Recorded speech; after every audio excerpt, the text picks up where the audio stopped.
It's minicamp season, and today we're looking at the Green Bay Packers and getting a good look at Matthew Golden. Run some routes, catch some balls, and everything else. But before we dig in, you need to click that subscribe button right now. We're looking at practice from rookie camp to OTAs, minicamp soon, training camp, workouts in between.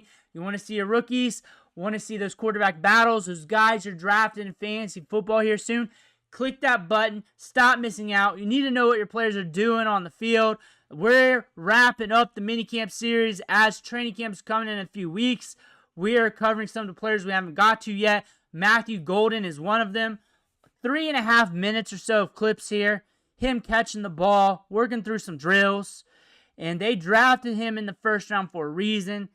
They had some injuries at wide receiver last year, especially Christian Watson getting hurt. That being said, saw some on him working out. And it looks like he's making a comeback, but you're getting 4.3 speed, 4.2 speed out of Golden here. Top end accelerator, a guy that can break off routes on a dime, and he's going to fit well in the system, which uses multiple wide receivers. He's going to get looks early. I think the odds are against him not seeing the field. I think the odds are good that he's going to be on the field as a rookie, seeing a good route participation rate. You're seeing some guys slip in some of these. If you look at the turf, it's pretty plush, but it is ripped up a little bit. Some fields are worse than others. There are some fields worse than this one, so I'll give it a little bit of a pass. But Golden, big-time prospect here. Love is going to love him. Love's going to love him because he's going to be a diverse asset. Shorts, intermediates, deep balls, yards after the catch. Everything's going to be there. You can move him around. Going to fit well with Reed. Going to fit well with Dubs. They moved Melton to corner. We'll see if Watson can get back to health, and where's that going to look like once we get midway through the season. That injury was later in the season last year. They drafted him in the first round. I expect him to have his rookie ramp up, but I expect him to be out on the field. I expect him to have a good route participation rate early in the season, and then as we start to ramp up with this offense, things start clicking a little bit more, and we start to get in that carousel effect the Packers have that we've been talking about with this team for years. And they like to deploy multiple different wide receivers. Love likes to spread it out. So as you're betting on this team week in and week out, especially at the wide receiver position, depending on what fantasy format you're playing, setting lineups, DFS, whatever it is, the fact is, any given wide receiver can get it on any moment. The one who's getting the biggest target share at that moment is more likely. But considering that, if you're looking at cheap-priced wide receivers, you can really throw any of them in that's getting reps, and depending on the matchup. Now, how does that play with Matthew Golden? Matthew Golden's going to be on the field getting reps, and eventually he's going to start getting his opportunities because by default, we've seen this. We've seen this with lesser talented wide receivers on this team.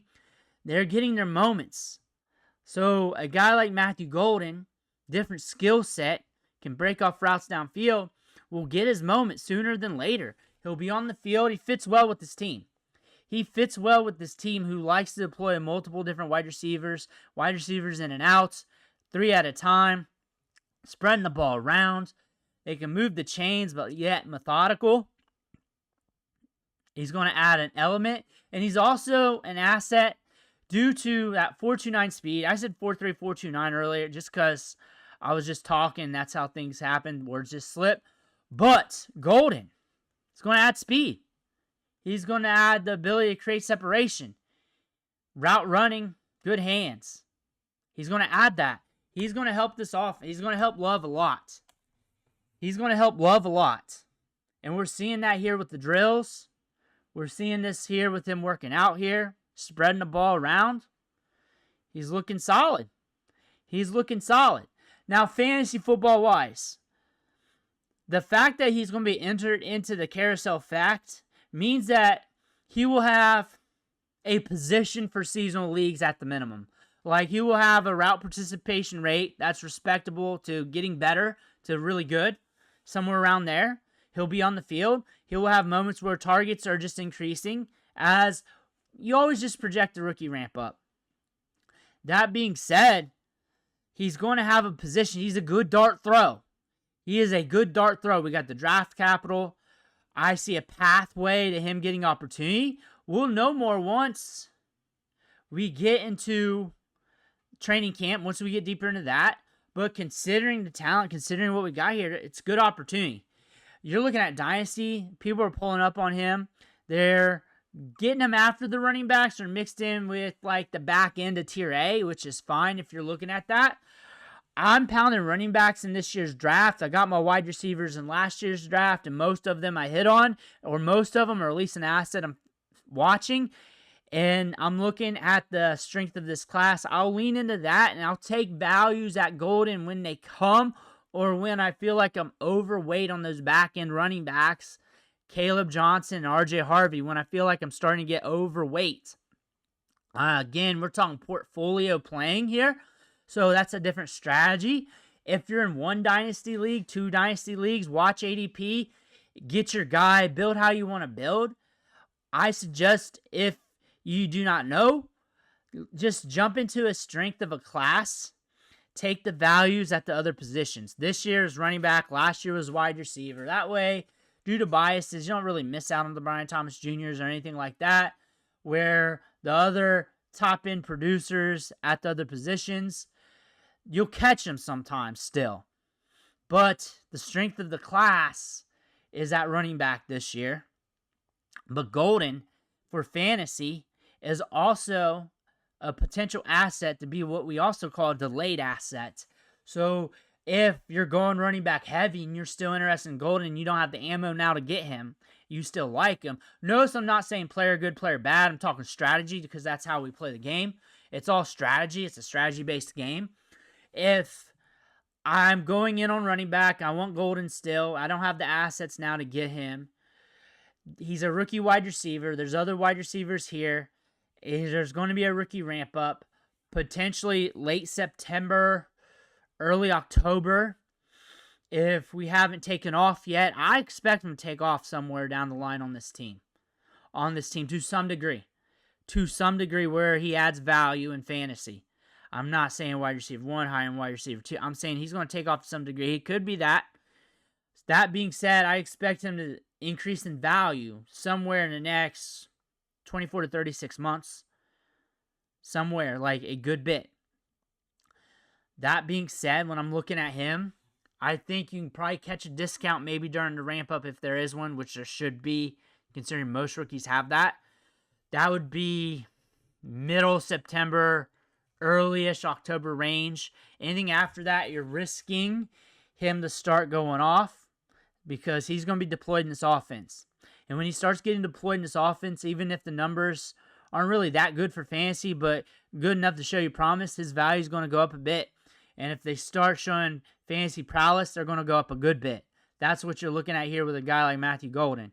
So if you're trying to get in on him, that would be a good time to strategize if you went running back. Another thing, too, if an injury happens, then swoop in. He's a young player, young asset here on the team. They have some cost invested in him. That's a safe way to do it. If you're looking at this for redraft, lottery ticket, a guy that you might even get to be able to pluck off the waiver wire during that ramp-up part of the season, because we're counting him as a rookie, and we do that with all rookies. We just do that with all rookies. We just throw that into the process called the rookie ramp-up, and that's really so you don't get FOMO or you get overzealous or overcommitted to dropping a player that has good draft capital that's just ramping up. So that's help your psychology and mindset, considering Dynasty Gamers a little bit redrafty sometimes with the masses. But again, he fits well with this offense. He fits well with Love. There he is. He's going to give this team some stability. That speed is going to help them out. He gives them something different.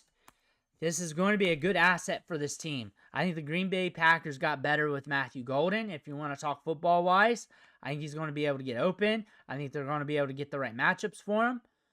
I think this is a good asset to this wide receiver depth chart. I think this offense is going to be more explosive due to that. And now the Packers have another weapon. Let me know what you think in the comments below. I want to hear about that. Make sure you hit that subscribe button on the way out. One thing for watching. Catch you on the next video.